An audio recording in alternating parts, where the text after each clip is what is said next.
one of your properties that you own is going to be vacant very soon. The question is, now what?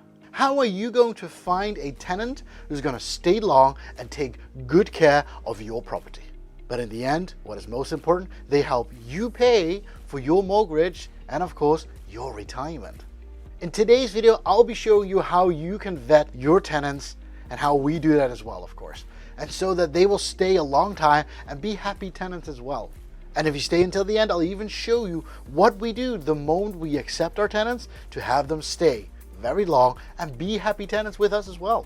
But before we go into the video, I actually want to thank Victoria and Lucy for actually giving the idea for today's video, as they actually just watched my videos and said, hey Lucas, how do you actually vet your tenants? Well, which was a very great question there. So thank you very much. And of course, if you like the videos that I share with you, most likely you'll like the videos that they shoot as well, as they have weekly videos on finance and investing as well.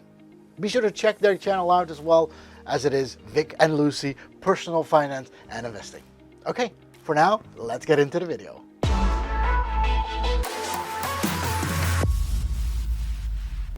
Hey, what's up you guys? Lucas here from excelwealth.com. Great that you joined in today, because in today's video, I'll be going through how we're going to vet a tenant, and not of course randomly anyone, but to get those people who will stay long and take good care of our properties.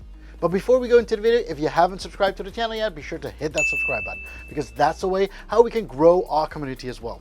And of course, if you haven't gotten a copy of my book yet, which is all about investing and my life on how I got started on investing with just $25 in my pocket, be sure to get a copy of my book in the description down below. You can actually check out the link and get your own copy now.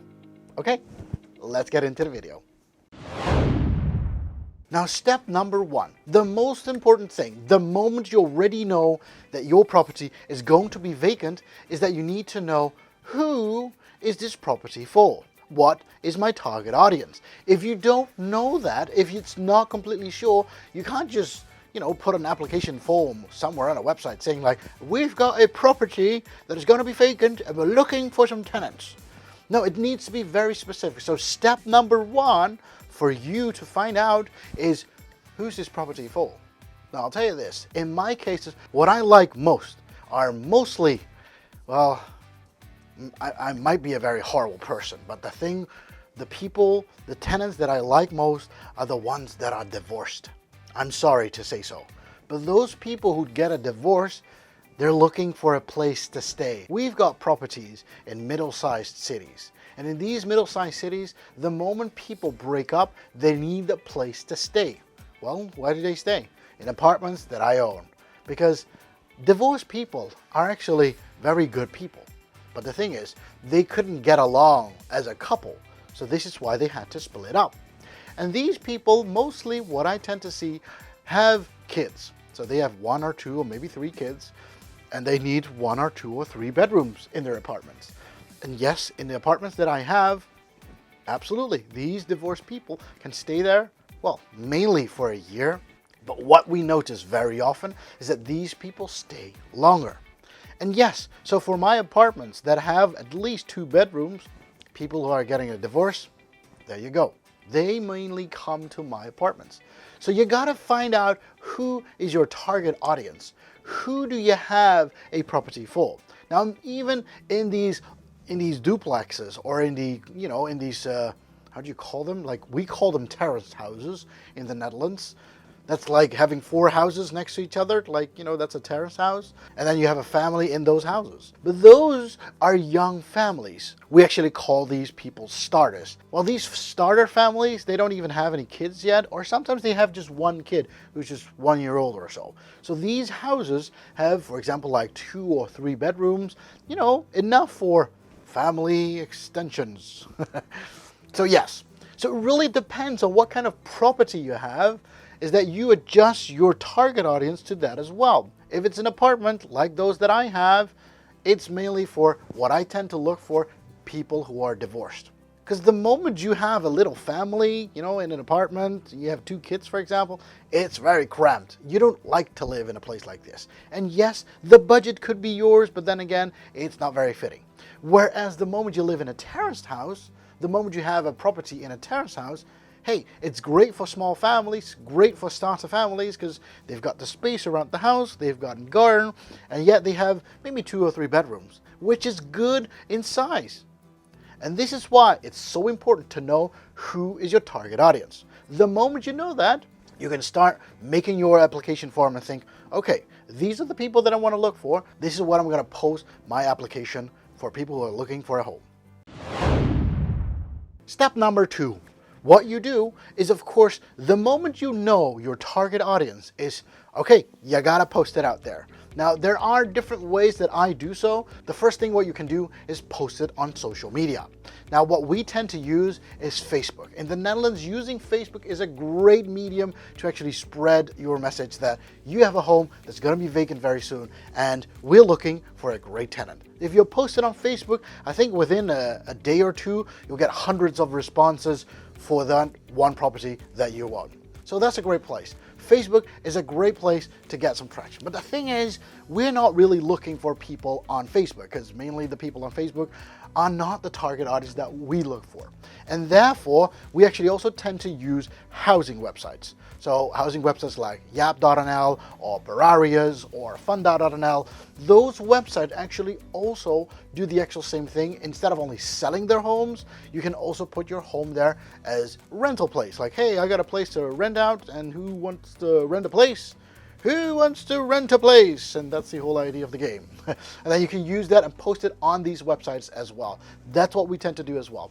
And another thing what we tend to do, the moment we have a property to, for people to live in, we also reach out to our real estate agents. What we tend to do is we tell them, hey, do you have any people who are looking for a home, who are within our target audience, looking for a certain particular home? Then yes, we have one. So the moment you get your message out there, what you actually want to do is you want to send those people, all those leads, you want to send them to your website, or at least to something that you have your application form on. And the moment you have them on your website, people can actually fill in your application form and they can say like, this is nice, I can fill this in. And the interesting thing is this, we've got hundreds of people who apply for one property like this. Now the interesting thing is this, the moment you get 100 applicants, I'll tell you this, half of them is not even going to fill in your application form. Well, why wouldn't you want to fill in an application form and yet you do apply for it? Most likely, they're not suitable. So they'll just fall off the list. I'm sorry, if you're not going to fill in the application form, you're not going to be suited at all. And then from those other half that you get, you're going to check them on their list. And that is step number 3.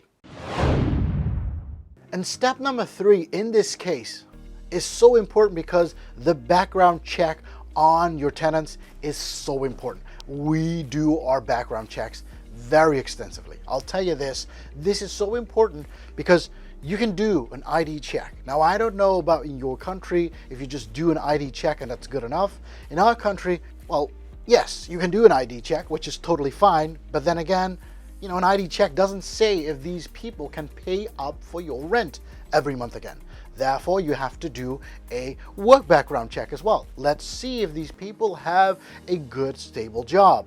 Or at least, it doesn't have to be a professor in a university or anything. But then again, they do need to have a job that is stable and that they need to have a stable income so that they will always be able to pay your rent as the first thing of the month. So it's so important to know, okay, how about their jobs? And how did they work in their previous jobs? Now you might be thinking, Lukas, is that not a bit stalkerish behavior?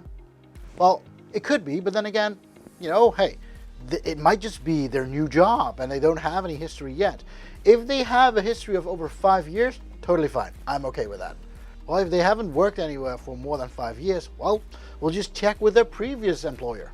Same goes for the idea that if they have been tenants in other places before as well, we'll just check with the other homeowners. Let's see if they were good tenants in their previous homes. So yes, we do a very extensive background check. Everything will be checked. And you know why? I'll tell you one little story. I'm checking the clock if we have enough time for a little story. Because yes, in the past, we had one tenant. Seemed on paper, totally fine. But the moment she actually came in to visit the home, to see the home, I was there with my wife and I looked at the lady and it was a girl, maybe, 25 years old. And there was something weird about the situation. She looked too perfect by visiting that home. And I thought, something is off here. Something is not correct here. Like her clothing style, it's all too good for the property that you're viewing. You're 25 years old and you're viewing such a property. Like I said, I'm looking for tenants who fit my property. And she actually wasn't the one that fits in the target audience. She wasn't a divorced lady. She was a little bit too young. Well, I'm not saying that 25 is too young, but then again, living in an apartment like this and you have 3 bedrooms. So why do you need 3 bedrooms? So the story wasn't, it wasn't completely aligned. We did an ID check. We had all the information. But the thing is, we never called the employer. We never did. But we saw her and we spoke to her. And I said to my wife, maybe it's not a bad idea to call their employers, to call them and see how this lady is doing. And that's what we did. So we called the employer. Hello, this is Lukas. We're actually informing about this lady. How is this lady doing? You know what they said? There's no such lady who works in our place. And I was like, oh goodness, that is not a good thing. And that was the interesting part. So her employer didn't even know her. And then we thought, this is a case for the police. So yeah, that's what we did. So we handed over her information to the police. And instead of saying, you know what, you can have the property, it is yours for you to rent, we actually said, you know what, we would like to meet you again. And that's what we did. So we made another appointment in the property, in the apartment. But then that day, 2 cops came along as well. The moment she arrived, the cop said, okay, we would like to know your real identity, because these homeowners did an identity check on you. And it seems that, well, there was some worrying information. And they didn't tell him what, but we already know it was that the employer didn't exist. The identification card was all copied. Nothing was real. And that was the scary part. In the end, the police took her along. We found a suitable tenant for our property. And the interesting thing was, a few days later, we got a phone call from the police finding out that this girl was, how'd you call that?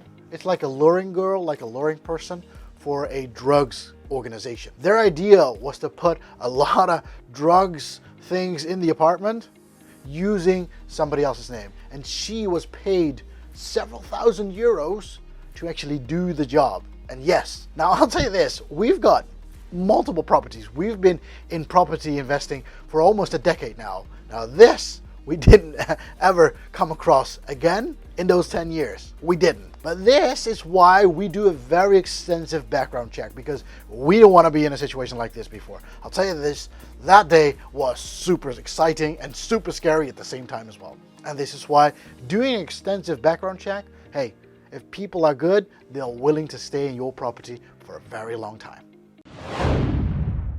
Now, since you stayed until the end here of this video, I actually want to share with you what we do the moment we accept tenants and what we do to keep them for a very long time. Now, there are several things that we tend to do with tenants, and it's not that we're going to be family friends or anything. No, no.